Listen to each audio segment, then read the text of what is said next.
ነበር ያገባው አንተ? እስኪ ንገረኝ እንመልስ በኋላ። እኔ የእናቴ ምርጫ ነው ያገባሁት። እንዴት ማለት ምንድነው? እንዴት ማለት ሰምተሃል እኮ አታውቃትም? ማግባት ፈልጋለሁ ግን እናቴን በጣም ነው የምወዳት። እሺ በጣም እሺ።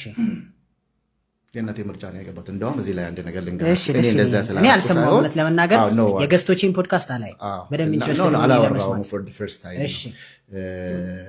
አግብታችሁ ብታፈቅሩ አግብታችሁ ብትወዱ መንገዳችሁ ብዙ ጥሩ ነው። ወዳችሁ ስታገቡ ግን ትንሽ እኔ እንደዛ ስላገባሁ አይደለም የእናቴ ምርጫ ነው። እንዴት በስንት ዓመት ነው ያገባው? እሺ ወይም ደግሞ መቼ ነው ያገባው? የዛሬ 13 ዓመት 13 ዓመት በፊት ሰው እናትህ እቺ ነች የምትሆንህ ብላ አጋባች ወይስ እንዴት? ማግባት ፈልጋለሁ አልካት? ኖ ማግባት እንደምፈልግ በቤተሰብ ደረጃ ስትደርስ ያው ሚስት ፈልጋለሁ እኔ የመረጥኩትን ምናምን አለ። ተነስቼ እንትን ሄድኩኝ። እኔ አዲስ አበባ ነው ያለሁት፣ እናቴ ያለችው ድሬዳዋ ነው። ከዚህ ተነሳውና ረመዳን ነው የሙስሊም ጾም ማለት ነው። ሁሌ ዚያራ እናቴ ጋር ሄዳለሁ። ባባ ላይ ረሐሙ ነፍሱ የለም። ድሬዳዋ ሄድኩኝ። ከድሬዳዋ እሷ ሀረር ሄደች፣ ማማ እናቴ ማለት ነው። ሀረር እህቴ ቤት፣ የእህቴ ቤት እንደዚህ ከላይ ነው፣ የወንድሜ ከታች ነው። ግርግዳ ነው የሚለያቸው። ቀን ሄድኩን። ብራዘር ቤት ስገባ የለች፣ አያውቁም። መኪናን ኤርፖርት አሳስሬ ነው የሄድኩት። ማዚያ 2 ቀን አድሬ ስመጣ ችግር የለውም ከፍላለሁ ብዬ ልክ ሲሄድ ሳንኳኳ፣ ቀን ነው ጾም ነው፣ ብዙም ድምፅ እንደዚህ የሚረብሽ ሰው የለም።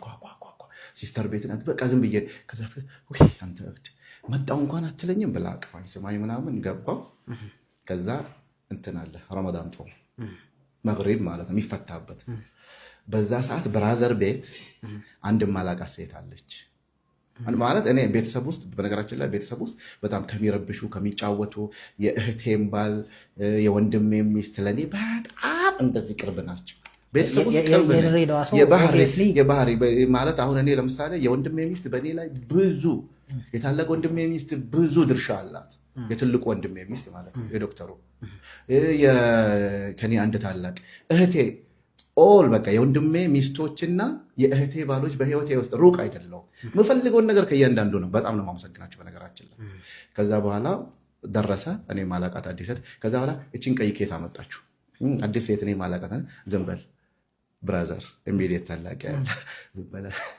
ከዛ አንተ ነበር የመጣችው አታውቀኝም መወለዴ ቤተሰቦች አምጥተዋት አይደለም። እሷ ነርስ ናት። ድሬዳዋን ያለችው የብራዘር ሚስት እህት ጓደኛ ነች። የብራዘር ሚስት እህቱ ጓደኛ ናቸውና ድሬዳዋ ነርሲንግ እየተማሩ ለምን ለአፓረንትሺፕ ሀረር መጣች። በዚህ በኩል ደግሞ የርቀት የቤተሰብ ዝምድና አለ እንጂ ምንም ያሰቡት ነገር የለም። ለካ እነሱ ጋር ቆይታለች። ቤተሰቡ ወደዋታል። እኔ አላቅልም። እኔ መኖሩ አዲስ አበባ ተጠንቷል። ጸባዩዋ ተጠንቷል። ሁሉ ነገሯን ሲያዩ ምኗን ሲያዩ አልተናገሩም። ይሄ አለ አይደል በደመ ነፍስ የምትወደው ነገር። ከዛ አፍጥር አረግን በላን ዝም በላንተ ጾም አይደለም ምናምን አለኝ። ኦኬ ያው መለካከፌን አልተውም። በላን ጠጣን። የብራዘር ቤት ነበረች እሱ የብራዘር ሚስትና ሲስተር ጋር እንሄዳለንና ፈተን ደግሞ እዛው ከላይ ስለሆነ ወተን ላይ ስንሄድ ማማም እዛ ነበረች። ቆመን ነው የምንከራከረው። የመቶኛ እንጫወታለን ምናምን። ባቢ ማግባት ትፈልጋለህ? የስ ማግባት ፈልጋለሁ። ሚስት ታገኛለህ? ኧረ እናንተ የምትመርጡልኝን ላገባ ማለት የታሰበ ነገር አይደለም። ለዚህ ነው ትዳሬ ፈጣሪ ነው ያልኩት። ከዛ በኋላ እየተጨቃጨቅን ነው። 30 ሰዓት ደርሰዋል። ሰገድን። ከዛ በኋላ ቆመን ስንጨቃጨቅ ማማ መስጊድ ደርሳ ተመለሰችብን። ከዛ በኋላ ፋይናሊ ቅድም ያየናትን አሉ። ኧረ ጉቦ ከፈለቻቸው እንዴ ምንም አልመሰለህም አንተ እንደዛ ሲሉ? ወይስ አንተ ማይታት ደስ ትላለች ብለህ ነበር? ኖ ደስ ትላለች፣ ግን ፊል ያረኩት ነገር የለም። አሁን እዚህ ጋር ነው ትልቁ እንትን። በጣም ደስ የምትል ቆንጆ ሴት አይቻለሁ፣ ግን ይሄ ፊሊንግ የለም። እንግዳ ቤት አየህ እንደዚህ ምናምን ውስጥ እሷ ደግሞ ምንም የምታውቀው ነገር የለም። እንደውም ከቤተሰብ ውስጥ የማታውቀው ሰው ቢኖር እኔን ነው። አንተ አዲስ አበባ ነህ? እኔ አዲስ አበባ ነኝ። ምንም በቃ እኔ ጭራሽ የሁለት ዓለም ሰዎች ነን። ከዛ ስንጨቃጨቅ እናቴ መስጊድ ሰግዳ ጨርሳ መጣች። ቆመን ነው እኮ የምንጨቃጨቀው። በዚህ በኩል ኢሞ አለች፣ በዚህ በኩል ፈቲ አለች። ኢሞ የወንድሜ ሚስት ናት፣ በዚህ በኩል ደግሞ ሲስተር ታላቅ ናት፣ ፈቲ ማለት ነው። ስንጨቃጨቅ ማሚ ገባች። ምንድን ነው የምትጨቃጨቁት? ማግባት ፈልጋለሁ ብለዋል ልጅሽ አይደል? አዎ። ከዛስ ሚስት አገኘንለት። ማን? ሳራ። እሷ እያለች እሷ ታችኛው ቤት ናታ። አልሰማችም? ኧረ የለም የድራማውን የለችበትም። እላይ ወጣና እኛ የብራዘር ቤት ነው እኮ የብራዘር ሚስትና ሲስተር ወደ ሲስተር ቤት ነው የመጣ ነው። እሷ ታችን ያለችው ሌላ ቤት ማለት ነው። እንደዚህ ያየንለት ምናምን አሉ። ከዛ ማማ ምንም አላችም እናቴ። እንደዚህ መረጥንለት ቢያገባ ስትል እናቴ እንደዚህ ሳያት አይኗ እንባ ቀረረ። ደነገጥኩኝ። ማም ቶዮ ምን ሆንሽ? እቺ ልጅ ከቤቴ ባትወጣ ደስ ይለኛል አለች።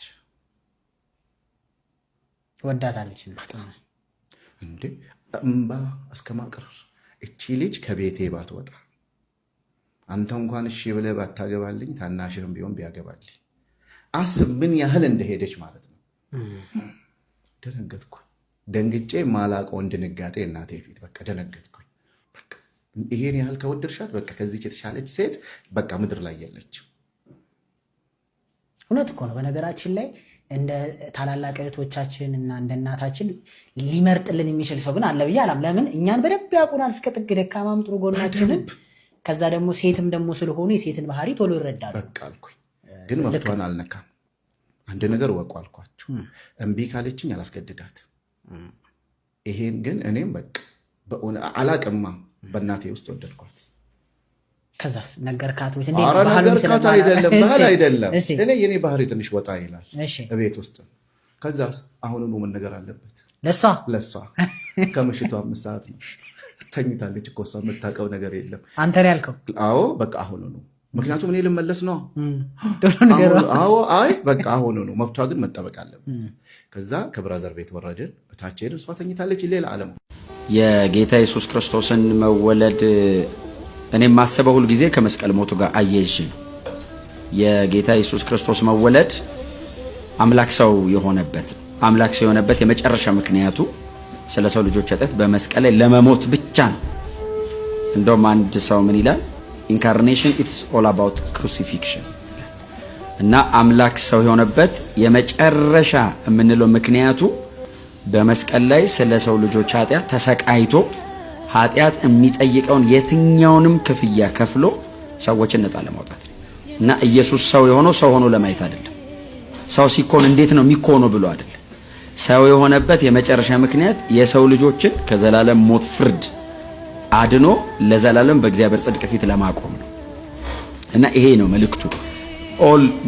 ወንጌልም በአጠቃላይ ይሄ ነው መልእክቱ። አጠቃላይ የወንጌል መልእክት ብቻ ሳይሆን ካርዲናሊ የአጠቃላይ መጽሐፍ ቅዱስ መካከለኛ መልእክትም ይሄ ነው። ጌታ ኢየሱስ ክርስቶስ ሰው ሆነ። ለምንድን ነው የሆነው? ስለ ሰው ልጆች ኃጢአት በመስቀል ላይ ለመሞት። ምናልባት ወንጌላት ላይ ብቻ ነው ሂስቶሪካሊ ኢየሱስን የምናየው። ሂስቶሪካሊ ፈወሰ፣ አጋንንት አወጣ፣ ተአምር አደረገ፣ እንዲና እንዲያደረገ የሚለውን ወንጌላት ላይ ብቻ ነው የምናገኘው። ከወንጌላት ውጪ በሐዋርያት ሥራ ላይና በተቀሩት የአዲስ ኪዳን መጽሐፎች ላይ በሙሉ አምላክ ሰው ሆነ የሚለውን ከኢየሱስ ክርስቶስ መወለድ ጋር ሰው መሆን ጋር የተያያዘ ጥቅስ በሙሉ ከመስቀል ሞቱና ሲቃዩ ጋር የተያያዘ ብቻ ነው።